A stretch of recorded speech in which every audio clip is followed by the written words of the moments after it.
How you guys doing? All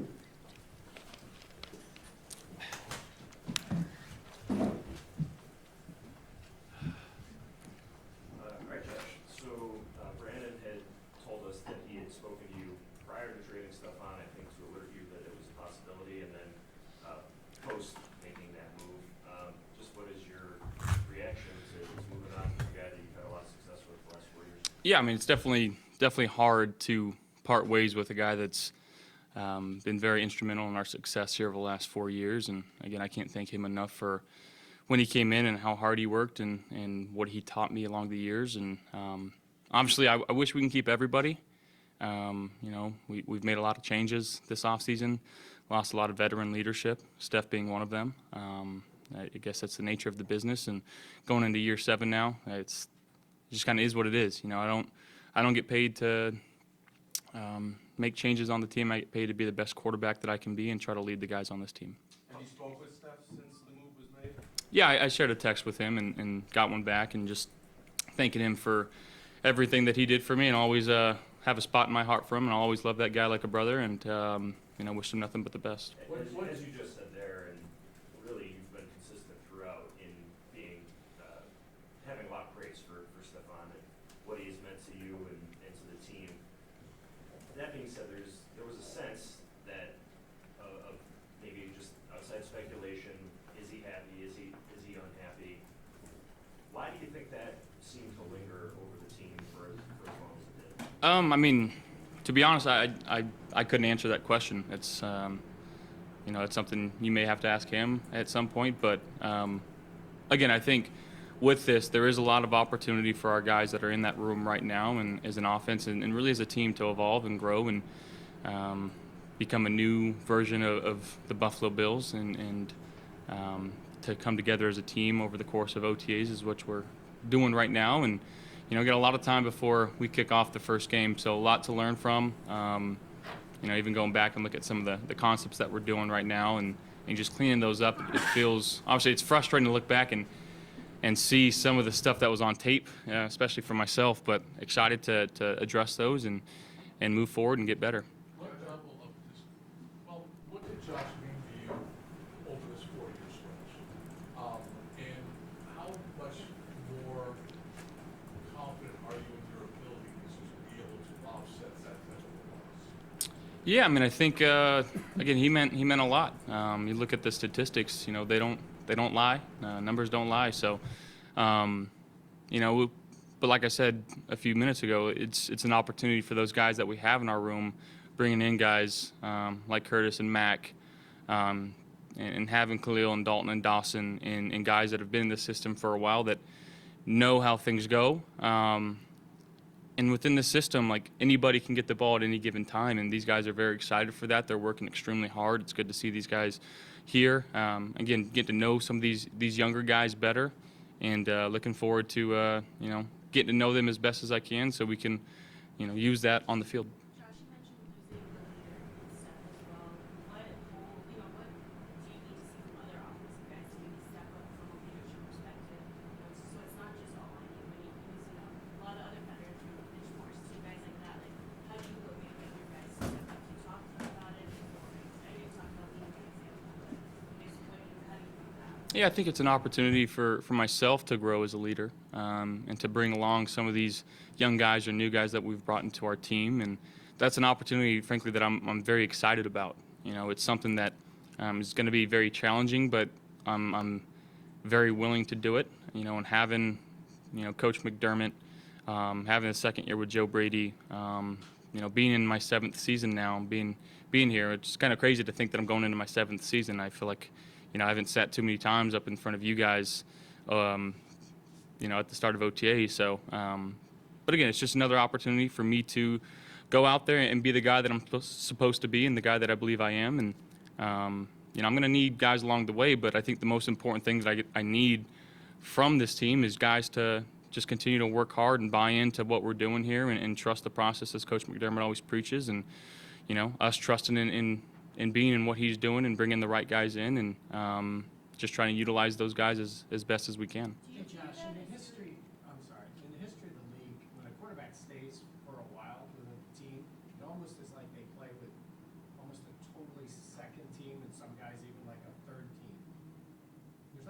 many guys who've been around as long as you have here. Does it almost feel like going into this year, it's like at that second stage of your career with a bunch of new guys? I guess you can say that. I've been here with Micah and Poe since I've been here, right? And to lose those guys is going to hurt in terms of the leadership aspect, in terms of the familiarity that I have with coming in and being able to talk with them, not just about football, but about life. So again, finding somebody, isn't easy, but trusting the guys that we have in this room, having a new center, not having Mitch. Gabe was so good for us for the time that he was here and such a presence in our locker room. But again, we still have some guys that have played some really good football over the course of their careers, and having a guy like Von Miller who's been there and done that and been to the pinnacle, been to the top.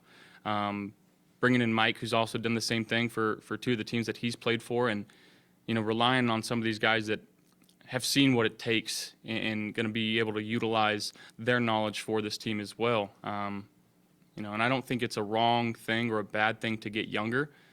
I think that as a coaching staff, as a leader, to be able to come and kind of mold these guys into the team that you want to be, I think is a very exciting opportunity. And again, it takes two to tango. You need to have the right guys that are willing to come in and work hard and do things the right way, which I can confidently say in this locker room right now, we have those guys. Josh, how are you health-wise? How are you health-wise, especially your shoulder? Very good. Yeah, really good. Obviously taking the last month and a half to kind of relax, let the body get back to it. Later in the last half of the season, especially the last 4 or 5 games, it really felt like got back to what I felt like was close to 100%. Started feeling like I was playing like myself again, and didn't take too many hits towards the end of the season. So went into the offseason, relatively healthy, and feel like I've gotten some PT work, throughout the last couple months, and making sure that I'm just staying on top of that and making sure my body's as best shape it can be. You talk about Josh being thankful for the things that Stefan taught you. What would you say are some of the things that you learned from his time here with you? Well, again, I think the concepts that we were able to put in, the concepts that we were able to run with him, his mentality, the way that he attacked each and every practice, was very infectious, especially for the young guys seeing that. So that's what I would say. Josh, Brandon Beane said that he was going to take a receiver in every round in his draft. You playing with a Stephon Diggs, you playing with a John Brown and a Cole Beasley, you pretty much got an idea of what type of receiver that you're looking to play with in the future. Can you possibly tell us some characteristics of that? Well, I mean, I think there's a lot of talented guys in this draft. It kind of goes without saying. And I wish I could tell you we're moving up or moving back or staying put and who's going to be there. I honestly don't know. I'm doing my own evals right now and trying to lean Bean one way or another. But honestly, it just kind of depends on the direction of what this offense wants to be. With Joe and myself, and understanding how we would utilize certain guys if we did pick them, and how we're going to utilize the guys that are here. And I think, again, you talk about having talent. I think bringing in Curtis Samuel, the different things that he can do, pairing him along with Khalil, who's came along last year, especially later half of the season, him coming to his third year and getting better as time goes on, having Dalton and Dawson and seeing what they can get, what they can do. So bringing in somebody that pairs with those guys. But again, it depends on really what we want to be as an offense to see who's going to be the best fit. And right now I couldn't tell you that. Josh, Brandon said that you like the draft, and he likes that you like the draft, and we know that from years past. What is your communication? You see, how does it work? Do you see a guy, you hear the guy's name, you look at him, you call Brandon and go, hey, what are you thinking here? How does all that work? Yeah, I mean, I look at all the highlight tapes on YouTube, so everyone's a baller, on those highlights. But going down and actually watching all their targets and seeing their mannerisms. And obviously, I'm not there in the personal meetings, but I get a lot of intel from the guys up in the bullpen. And I will say this: last year, draft day, I sent Bean a text, said Dalton Kincaid. That's all I said. Felt like the draft day moment when Kevin Costner? Kevin Costner opens his thing and it says Vontae Mack no matter what. It was Dalton Kincaid no matter what last year. So I'd like to think that I have some input in who we get to pick, but honestly, I really don't. So. Josh, given the numbers that you and Steph did put up, what regret might there be in knowing that you rewrote the offensive record book but couldn't get the holding man? Yeah, I would say that's the regret, is not winning one. And obviously I played this game, and the other 52 guys in that locker room played this game to win Super Bowls, and we want to bring one very badly here to Western New York, and that's my number one goal. That's all I'm working for and I'm working towards right now, is figuring out how and what it takes to get us over that hump and bring one back, and we're going to work tirelessly until we do. Josh, no Steph, no Gabe, no Mitch, so obviously the room looks different, and two leaders look different. Who do you see in that room, that side of the ball, that's ready to take a bigger step as a leader?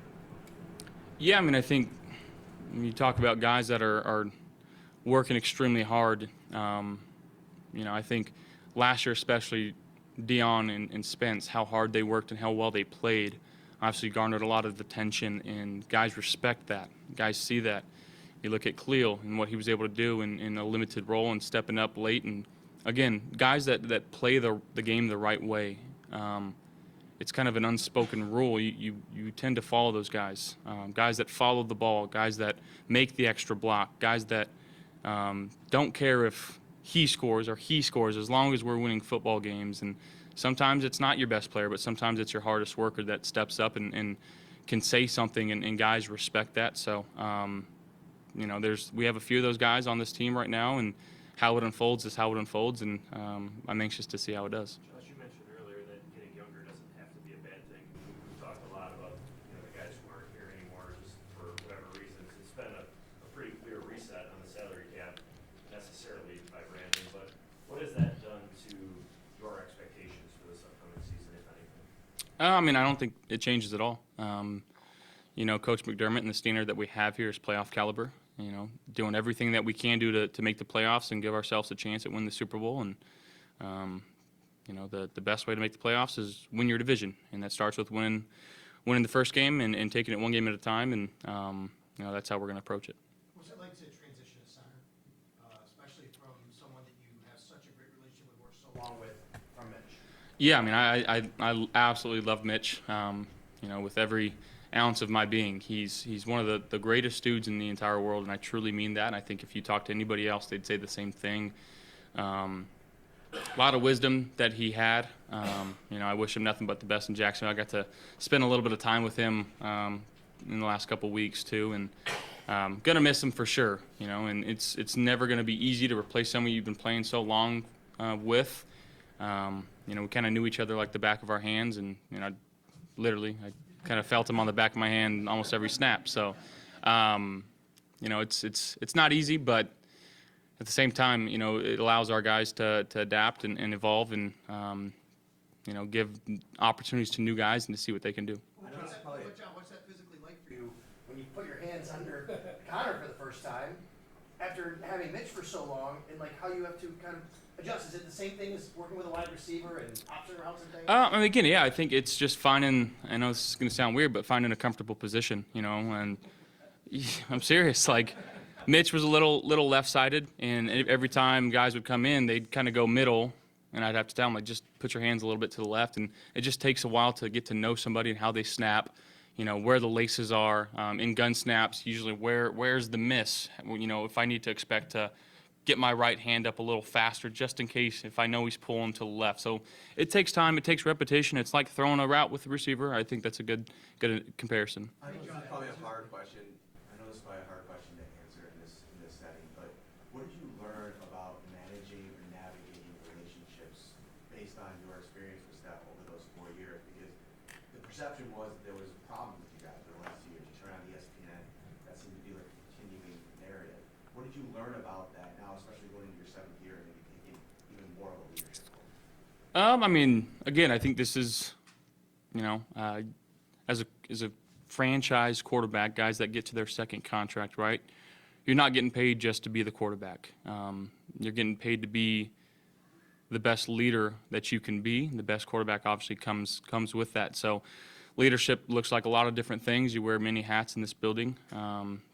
and sometimes, it's not the easiest thing, especially when, I feel like I'm one of the guys, and sometimes I have to remind myself that, you're looked at a little bit differently. Guys are relying on you a little bit more, and understanding that, and again, but trusting coaching staff, trusting your teammates around you, and having that type of humility where it's like you're able to say when and where you're wrong. And I think that's, what we've learned over the last few years, not just with him, but with other receivers and with other players as well. It's everybody's got a different type of relationships. Everybody has something different that makes them tick. And then, again, I think we're using this time right now to utilize and find what does make these guys tick. What is their reason for playing this game? And just diving deep into that relationship and finding getting to know them on a deeper level, to try to utilize that and to help push them become the best that they can be.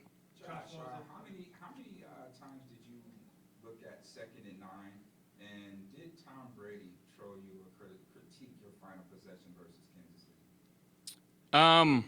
Did Tom say that again?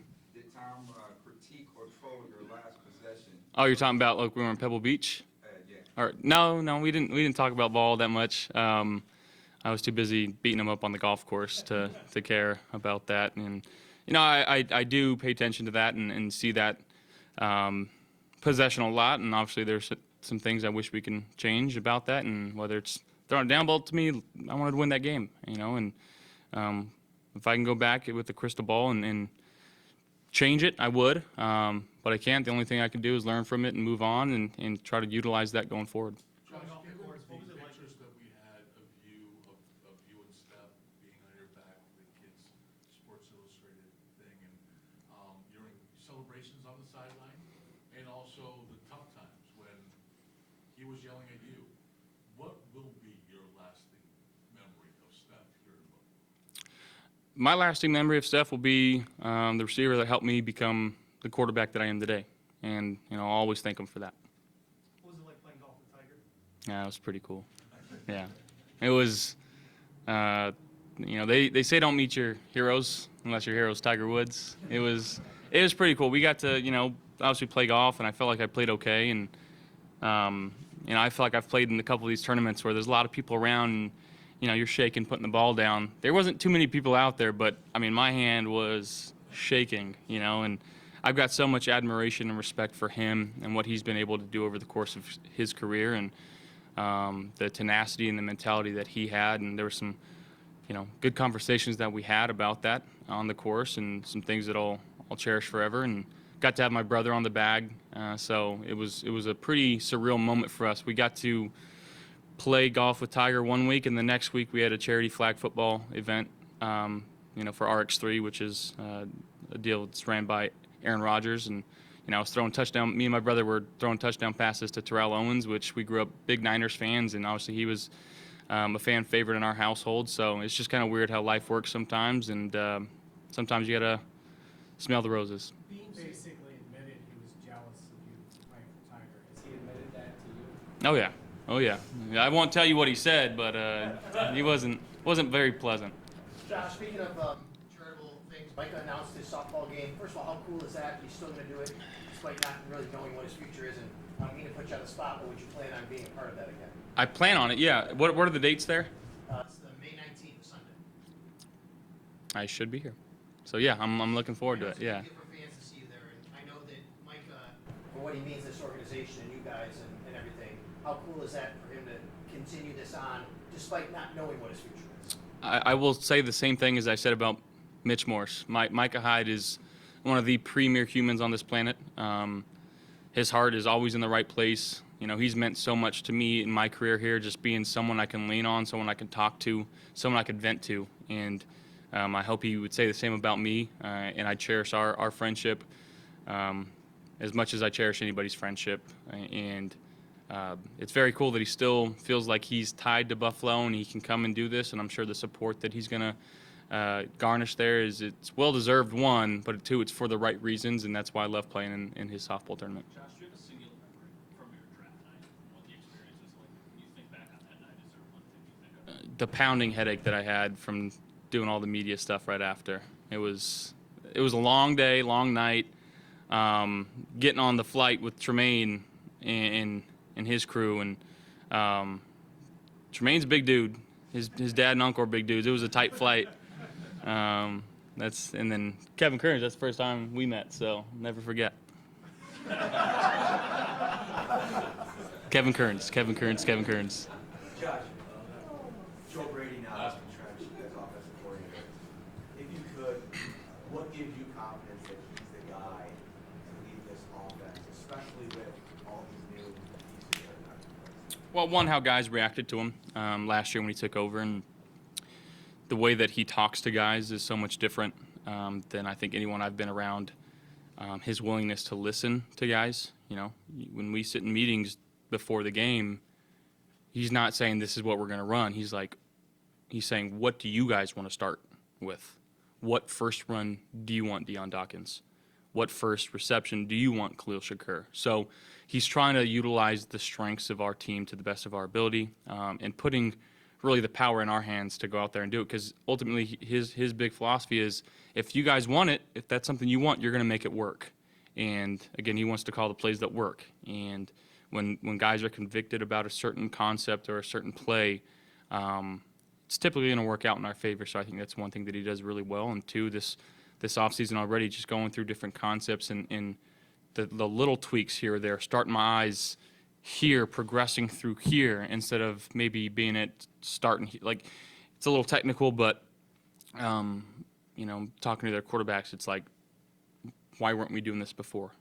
Even going back to my first years here, it's like there's certain concepts where I was so adamant on this one guy, and if it didn't work out, it was like, all right, go make something happen with your legs, and hopefully get into a spot now where it's like, all right, if this guy's not here, that means this backer's taken away. There should be a window right behind him here for something else coming in. So little things like that. I'm looking very forward to it and excited about it. Hey guys.